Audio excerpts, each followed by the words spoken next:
As a child, Ron Cohen had friends. Enfant, Ron Cohen avait des amis, sans corps.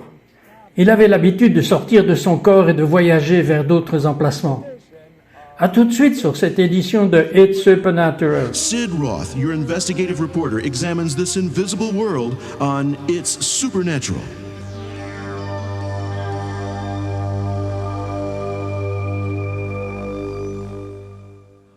Bonjour, Sid Roth, votre journaliste d'investigation. Mon invité, Ron Cohen, en tant que jeune enfant, avait des amis. Il pensait que tout le monde avait des amis comme ça, sauf que c'était des amis sans corps. Des amis sans corps? Allez, Ron, laissez-moi tranquille. Ne pensiez-vous pas que c'était un peu bizarre? Eh bien, en fait, non. C'était l'endroit où je vivais chaque jour. J'ai grandi à Huntington, Long Island, et je me souviens que je revenais de l'école, je traversais la rue. Il y avait ces bois de l'autre côté de la rue, et j'ai eu ce petit feu de camp que j'avais construit. Et j'y allais l'après-midi, et je rencontrais mes amis. J'avais beaucoup d'amis quand j'étais plus jeune. Ils me connaissaient de nom. Je les connaissais de nom. Nous parlions, et ils me disaient toutes sortes de choses à propos de ma vie, et ce qui se passait. Le seul problème était, Sid, que mes amis n'avaient pas de corps physique. Ils ont commencé par être de petites lumières qui se sont allumées, et qui ont eu de plus en plus de forme, jusqu'à ce que finalement, en fait, je les reconnaissais comme des personnes ou des personnalités sans corps de chair ni sang. Ils n'avaient pas de corps physique, mais ils étaient tout autant de personnes et de personnalités qui avaient une certaine capacité à communiquer avec moi.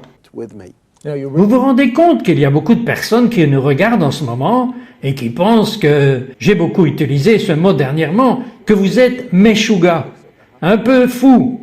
Mais non, qu'en est-il du fait que votre esprit s'échappait de votre gorge?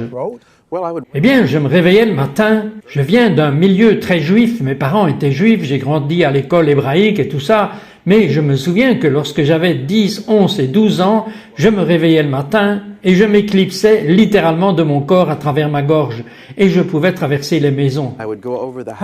Comment saviez-vous même comment faire cela? Vous savez, c'est juste quelque chose qui m'est venu naturellement. C'était juste une partie de ma vie, comme ces amis qui étaient autour de moi.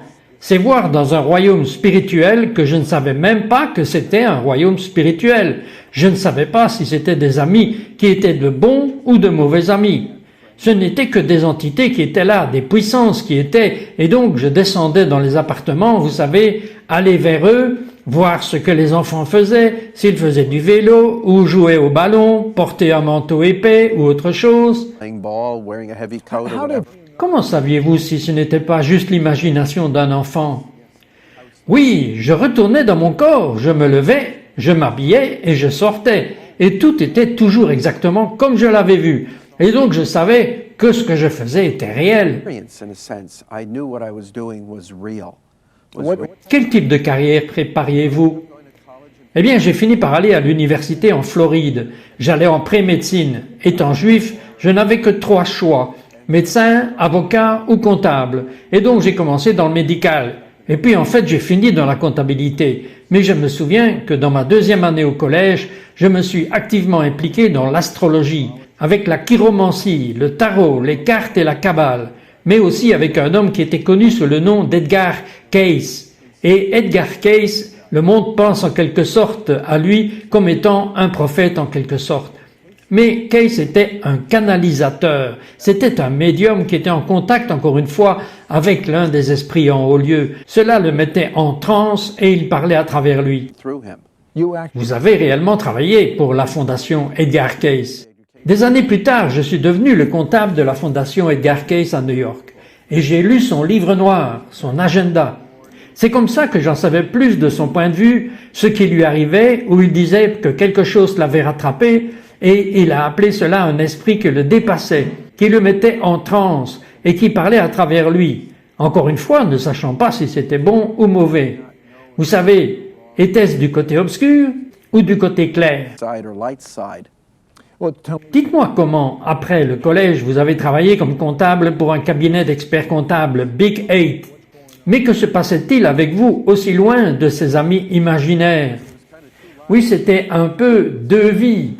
Dans la journée, j'étais comptable, vous savez, gilet, costume, peu importe. Et puis la nuit, j'étais un voyant, un médium à New York.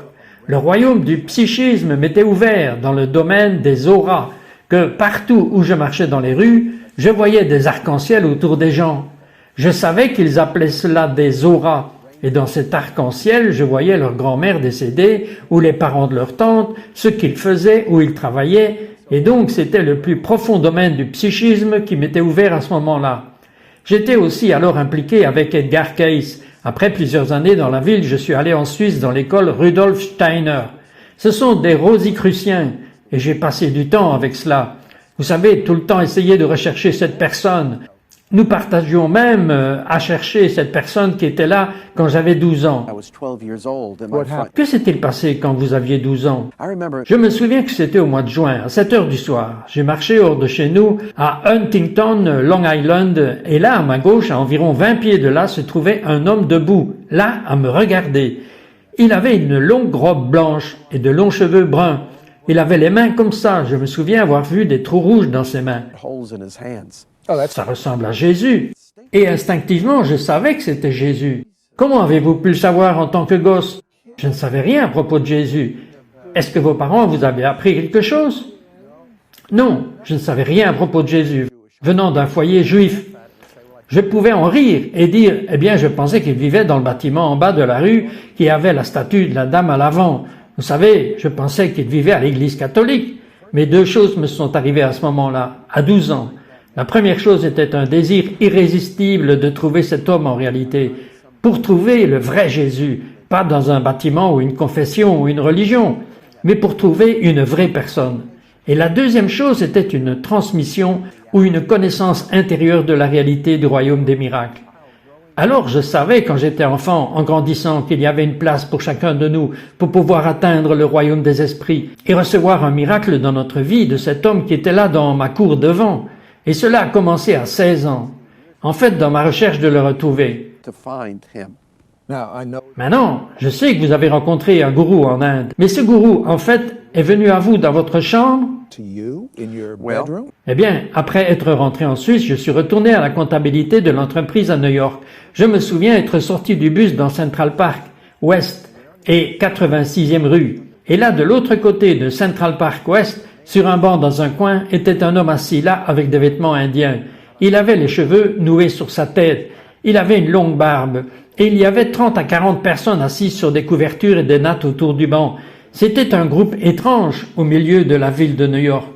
Eh bien, il y a quelque chose d'étrange chez les gens à New York. Oui, mais c'était très étrange. Et les taxis et les voitures, vous savez, et tout. Et je portais mes vêtements de travail et j'ai traversé la rue et je les ai regardés. Et je m'appuyais un peu sur un arbre là et cet homme sur le banc leva les yeux vers moi.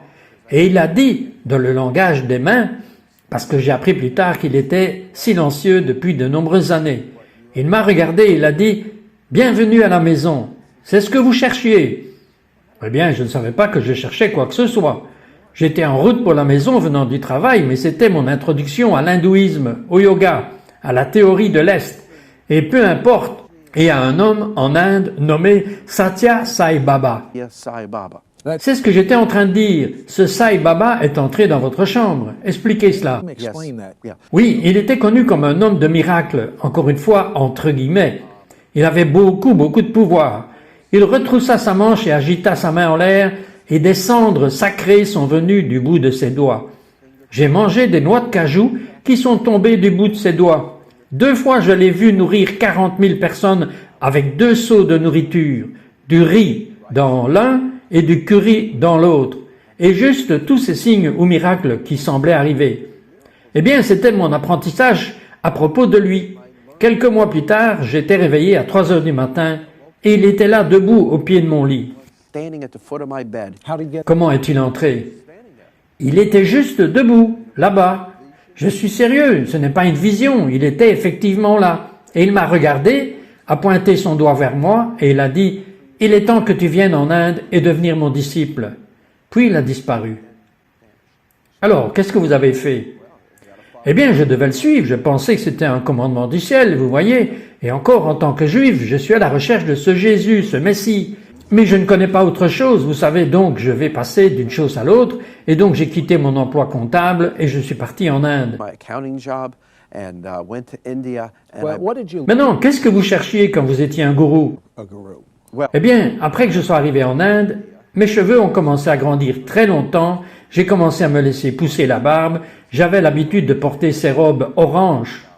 Et qu'est-ce que vos parents juifs ont dit? Mon fils, le gourou? Oui, donc mon père avait un petit magasin de chaussures et me voilà pieds nus. Hold that. Maintenez cette pensée, nous verrons s'il remet ses chaussures ou pas. Nous revenons tout de suite après ceci. We'll return to more of Sid Roth and It's Supernatural.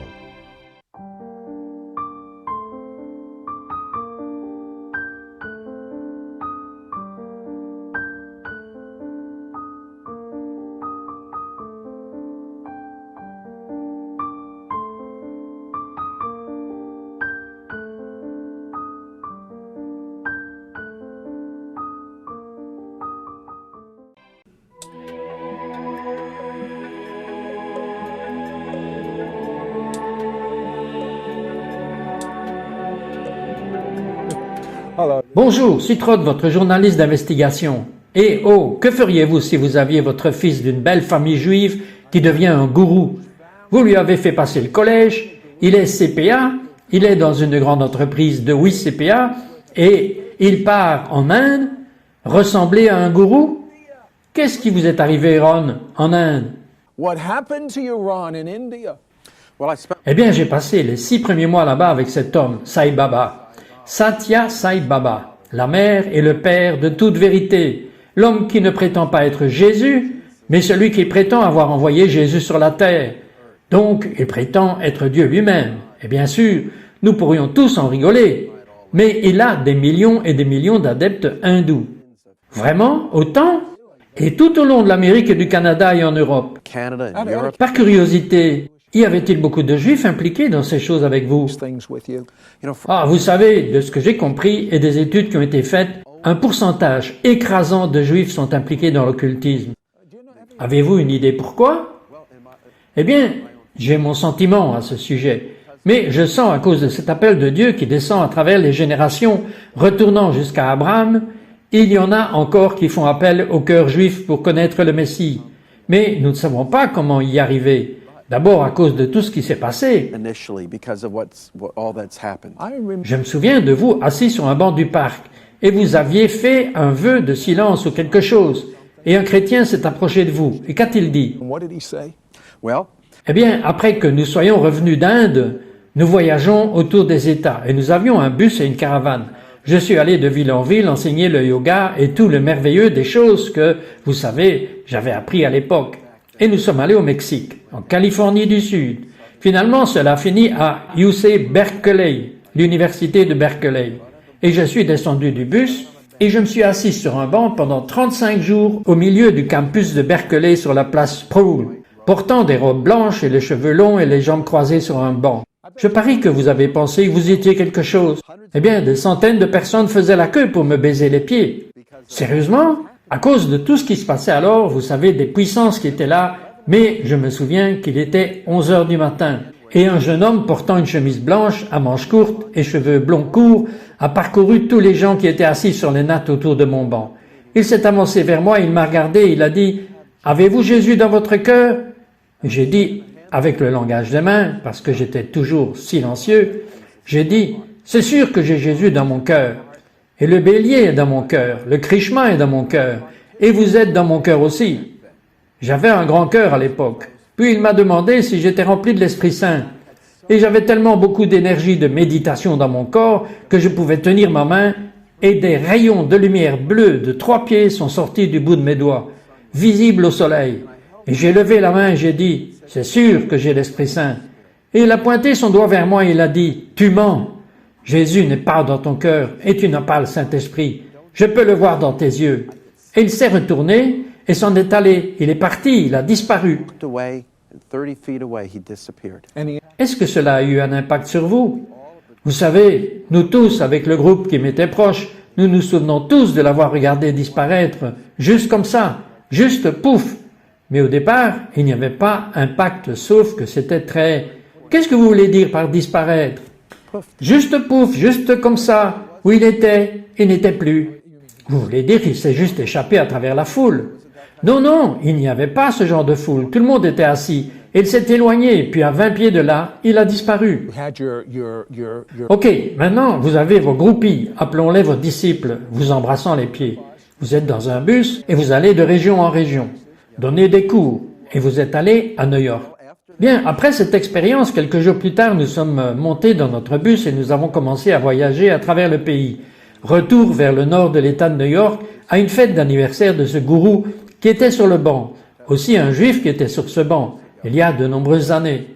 Maintenant, de nombreuses années ont passé et quand nous sommes arrivés à ce monastère de yoga, par un chemin dans les montagnes, il est venu vers nous et il a dit « Ron, laissez-moi vous emmener dans ce petit auditorium de yoga et vous dire ce qui s'y passe. » Et pour faire beaucoup d'histoires courtes ici, il y a plusieurs choses. Tout d'abord, il parlait pour la première fois depuis pas mal d'années. Nous n'avions jamais entendu sa voix. Il avait fait vœu de silence. Oui, et il a dit deux choses qui sont arrivées dans sa vie. La première chose, c'est qu'il a attrapé Satya Sai Baba dans un mensonge. Wait a second. Attendez une seconde, ne s'appelait-il pas le Père de toutes les vérités? Oui, Mère et Père de toute vérité. Comment fonctionne la Mère et le Père de toute vérité? Mentir, comme dans un mensonge majeur. Eh bien, ça a commencé à traverser l'esprit de ce gars et que quelque chose se passait ici. Mais la deuxième chose qui s'est passée, ce monastère de yoga n'avait pas d'électricité, pas de plomberie, pas de téléphone, pas de fax et pas d'ordinateur. Rien ne le reliait au monde extérieur, mais juste un réservoir de gaz propane qui était utilisé pour chauffer l'eau chaude en urgence en hiver. Et un jour, un baptiste est venu tout en haut de la ville, jusqu'à la montagne, changer le réservoir de gaz. Et il a laissé une petite brochure d'un verset biblique de 1 Jean 4 à la porte de ce type. Qu'est-ce que c'est? Eh bien, son histoire va comme ça. Il marchait vers la dépendance. Non, non, non. Qu'est-ce que 1 Jean 4 dit? C'est, oh, eh bien, je vais y arriver dans une seconde. Il marchait vers sa dépendance et était conduit par l'esprit. Et il a trébuché sur le pas de la porte de sa maison. Et son nez est tombé sur ce petit pamphlet. Et il l'a pris comme un signe de Dieu pour le lire. Alors il l'a apporté dans sa petite hutte et il s'est assis et il a lu cette petite brochure. Eh bien, 1 Jean 4 dit, « Bien-aimés, testez les esprits. Tout esprit ne vient pas de Dieu. Ça ne dit pas que les esprits ne sont pas réels. Ça ne dit pas que tout le monde vient de Dieu. Eh bien, si ça ne vient pas de Dieu, d'où cela vient-il d'autre? Tous les esprits ne viennent pas de Dieu. Et s'il vient de Dieu, alors il va confesser que Jésus est venu en chair et en os. Sinon, c'est l'esprit de l'Antéchrist qui est même ici à ce jour. » Eh bien, ce gars a lu ceci encore et encore. Et il y a peut-être eu une petite prière à la fin, mais son histoire, c'est que dans les 6 mois, cet esprit de Sai Baba, ce pouvoir qui était sur lui, a commencé à le quitter. Il a retrouvé sa voix, et c'est quand nous nous sommes présentés. Il m'a regardé et il a dit, « J'ai été appelé Swami David Totter. » Et il a dit, « Sois béni, je veux que tu ailles dans cette petite cabane de yoga et tester l'esprit toi-même et voir ce qui s'y passe. » L'avez-vous fait? Alors je suis entré, et encore une fois, pour faire l'histoire courte, pourquoi je ferais même ça? Mais je me suis assis les jambes croisées sur le sol de cette petite cabane, et j'ai ouvert la bouche. Et regardez ce qui est sorti hors de ma bouche. Vous savez, je suis juif, je n'ai jamais été dans une église, je ne sais rien du christianisme ou du messianique, je ne savais rien à propos de cela. J'ai ouvert la bouche et j'ai dit « Shakti ». Maintenant, j'étais capable de parler à cet esprit, c'était dans mon corps. Et qui était Shakti? Shakti était une personne, une personnalité, un esprit qui vivait à l'intérieur de mon corps. Et j'étais très en contact avec lui, je savais que c'était là. J'ai dit « Shakti, confesses-tu Jésus comme Seigneur ?» Une chose étrange à dire pour un juif. « Shakti, confesses-tu Jésus comme Seigneur ?» You confess Jesus as Lord. So what did he say? Alors, qu'est-ce qu'il a dit? Eh bien, dans les 10 minutes, quelque chose comme une balle de ping-pong a commencé à monter et descendre dans mon dos. Et je savais que c'était cet esprit de yoga. Bien, quelque chose m'a traversé l'esprit. Demander Jésus dans mon cœur. Bien, j'étais sûr qu'il était là-dedans. Tout le monde était là-dedans. Else was in there. I remember. Je me souviens. So I said, Alors, j'ai dit, Jésus, viens dans mon cœur. Et puis j'ai encore dit, Shakti, est-ce que tu confesses Jésus comme Seigneur? Et dans les 2 heures, cet esprit yoga, Kundalini, esprit Sai Baba, a quitté mes pieds dans le sol. Et je me suis levé et je suis sorti de là, un Ronald Cohen, tel que j'étais bien des années avant cela. Et la première chose que j'ai remarqué, Retenez cette pensée, nous allons découvrir la première chose qu'il a remarquée et nous allons découvrir ce qu'il a encore plus négocié. Je reviens tout de suite. We'll return with Sid Roth and It's Supernatural right after this.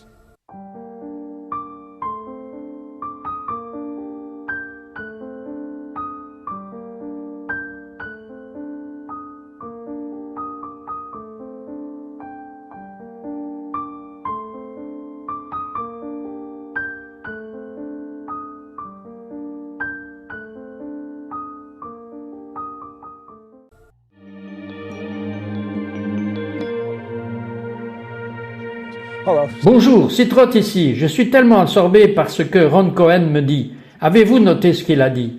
Que cet esprit, il pratiquait le yoga, et cet esprit, quand il a dit « Est-ce que tu confesses Jésus-Christ comme Seigneur ?», il est parti par ses pieds dans le sol. Et que s'est-il passé ensuite? What happened into the ground? What Yes. happened next? And I got Oui, et je me suis levé et j'ai marché hors de là. Et la première chose que j'ai remarqué, et mes disciples étaient tout autour et m'attendaient, la première chose que j'ai remarqué était que chaque lumière, chaque aura, chaque arc-en-ciel, chaque capacité psychique avait complètement disparu quand cet esprit était parti. Est-ce que cela vous a dérangé? Eh bien, ce n'était pas le cas dans un sens parce que je savais pourquoi il avait disparu. Pourquoi? Parce que le nom de Jésus était plus puissant que ce qui était en moi. Parce que la mention du nom de Jésus, Shakti, confesses-tu Jésus comme Seigneur, cette chose devait partir. Attendez une seconde, ces choses avaient beaucoup de pouvoir, beaucoup de puissance, et encore, c'était beaucoup plus puissant, et il a chassé toutes les capacités psychiques et l'esprit qui était là. abilities and the spirit that was there. You know, Vous savez, vous m'avez dit, avant que nous soyons dans l'émission, que le Talmud dit qu'il y a 3 miracles messianiques. Quels sont-ils? Et les avez-vous vus en double dans le New Age? within the New Age. Well, Eh bien, en Inde, il y a beaucoup de miracles qui se passent. Et dans tous les mouvements de New Age, vous savez, des signes et des choses comme ça. Mais dans le Talmud, ça s'appelle les 3 miracles messianiques. Ce sont des miracles que seulement le Messie serait capable de faire. Et la première chose, c'est de guérir quelqu'un qui est né aveugle. Maintenant, en Inde, il y a toutes sortes de malades qui sont là. Beaucoup d'aveugles. Je n'ai jamais vu ou entendu parler, dans toutes les études que j'ai faites, je n'ai jamais entendu parler de personnes aveugles qui aient été miraculeusement guéries. Né aveugle? Oui, né aveugle. Et vous savez pourquoi? Dans les Écritures, c'est ainsi que parlent les pharisiens. Ils sont allés voir ce garçon qui avait été guéri, que Jésus avait guéri. Ce garçon qui était né aveugle. Et ils ont dit, tu dois mentir, c'est impossible. Puis ils ont eu la mère et vous savez, ils disent que ça doit être un péché. Cela ne pouvait pas être, car pour eux, admettre qu'un garçon né aveugle a été guéri, cela serait admettre que Jésus était le Messie. Évidemment. Le deuxième miracle messianique est de guérir un lépreux. Maintenant, dans toute l'Inde, j'ai vu des lépreux. Tous les lépreux sont là-bas. J'étais dans des colonies de lépreux en Inde, et j'ai vu des villages entiers de lépreux. Je n'ai jamais entendu parler d'un lépreux guéri. J'ai interviewé un homme qui priait pour des centaines de lépreux qui ont été libérés. Oui, guéris, dans le nom de Jésus. Au nom de Jésus. Au nom de Jésus, oui, et encore. C'est pourquoi dans les évangiles, lorsque les lépreux ont été guéris, Jésus les a toujours envoyés au temple pour se montrer. Parce que pour le grand prêtre, dire « Et un lépreux vient d'avoir été guéri », cela signifierait « Et alors Jésus le Messie devait être ici ». Quel était le troisième miracle? Le troisième était en train de lancer un esprit sourd et muet. Parce que les pharisiens, et Jésus a fait cela aussi. Oui, parce que les pharisiens font de la délivrance, mais ils avaient demandé à la chose son nom, et un esprit sourd et muet ne pouvait pas parler. Alors Jésus chassa les esprits sourds et muets. Donc, tous ces miracles, maintenant, ont été faits par le Messie, par Jésus, et n'ont jamais été dupliqués par la contrefaçon dans le New Age en Inde ou dans l'un des domaines psychiques. Mais maintenant, en tant que croyants et dans nos réunions, beaucoup de croyants peuvent témoigner qu'au nom de Jésus, ils voient des guérisons miraculeuses. Attendez une seconde, maintenant vous avez vu beaucoup de miracles qui se passent en Inde dans le New Age. Vous voyez encore de plus grandes choses miraculeuses qui se produisent aujourd'hui au nom de Jésus. Oui, mais alors c'est quoi la différence? Bien, tout d'abord une guérison, un miracle qui s'accomplit dans le Seigneur au nom de Jésus n'a pas cette lourdeur qui l'entoure. C'est presque comme une atmosphère, et l'ambiance est lourde, il y a du brouillard, et la gloire revient à l'homme qui l'a fait. Il y a toujours du silence ou le calme. La gloire revient à l'homme et il y a toujours une sensation en vous que quelque chose de sombre est ici, même si nous voyons une guérison. Aussi, si jamais vous êtes guéri dans le domaine physique, vous êtes lié ailleurs, vous êtes lié dans l'âme. Il y a des gens en Inde à ce jour qui faisaient partie de notre groupe depuis 25 ans et il y en a qui avaient peur de partir de la présence de ce gars parce qu'ils perdraient leur guérison. Lose their healing. Bottom line, Alors, qu'est-ce que c'est la différence entre Ron Cohen aujourd'hui et le gourou de Ron Cohen? First of all, today, Tout d'abord, aujourd'hui, je suis libre. Deuxièmement, je ne suis plus chercheur. Je ne cherche plus le Seigneur. Je ne suis pas en train de chercher pour remplir quelque chose à l'intérieur. Donc, même Ron Cohen en tant que gourou, celui qui était en samadhi, en haut lieu, il y avait encore ça à l'intérieur, de savoir qu'il y avait plus. Il devait y en avoir plus encore, parce que je n'étais pas là. Et aussi, au plus profond que vous allez, au plus vous êtes liés. Et l'autre chose aussi que j'ai vue, c'est que cet esprit qui était dans mon corps prenait le dessus de mes émotions. Vous finissez sans émotion, sans sentiment, sans pensée, sans notre sens de la conscience. Quand vous venez au Seigneur et que Jésus est dans votre cœur, tout d'abord vous avez une liberté dans votre vie. Celui que le Fils libère est libre. Vous avez une liberté dans votre vie. you have a freedom in your life. quickly, Rapidement, parlez-moi d'un miracle spécifique. One thing. specific. We have seen. Nous en avons vu tant juste ces derniers mois. Il y avait une femme dans le Connecticut qui avait un implant de hanche et sa jambe était 3 à 4 pouces plus courte que l'autre. Et c'était parce que son fémur avait été coupé. Et nous avons prié au nom de Jésus. Sa jambe a grandi et est devenue complètement égale à l'autre. Il y a quelques mois à peine en Australie, une femme avec une sclérose musculaire est venue en rampant, pleine de tremblements dans son corps. Miraculeusement guérie. Nous avons plusieurs guérisons complètes du Parkinson ces derniers mois. Guérison de cécité, plein de cécité d'un œil. Nous avons eu 3 personnes complètement sourdes, sans tympan, récupérer leur audition. Beaucoup de cancers. Je viens de recevoir des lettres de cancer en phase terminale. Just letters of terminal weeks left to live. We're coming. Nous entrons dans un décompte activé. Et je sais que les vrais miracles de Dieu vont balayer cette terre. Et il y a des gens en ce moment qui ont besoin d'un vrai miracle de Dieu. Ron, pourriez-vous prier directement, rapidement, pour ces personnes? I want you to pray directly, quickly for these people right now. Thank you, Lord. Merci Seigneur. Je te remercie pour ceux qui regardent aujourd'hui. Père, je te remercie. Tu es la vérité. Tu es le chemin, la vérité et la vie. Seigneur, où l'ennemi est venu voler, tuer et détruire la vie des gens, Père, physiquement, dans leur corps, émotionnellement, la dépression, les choses qui se passent dans la vie des gens, les blessures, les douleurs, les maladies physiques, Jésus est venu aujourd'hui pour vous donner la vie, et la vie en abondance. Alors au nom de cette vie, au nom de Jésus-Christ, je vous parle aujourd'hui de guérison à ceux qui ont de l'arthrose des hanches. Je commande la guérison. Je commande à tous les symptômes arthritiques de sortir de votre corps, les maladies du sang, la leucémie, le durcissement de la moelle. Je commande la guérison.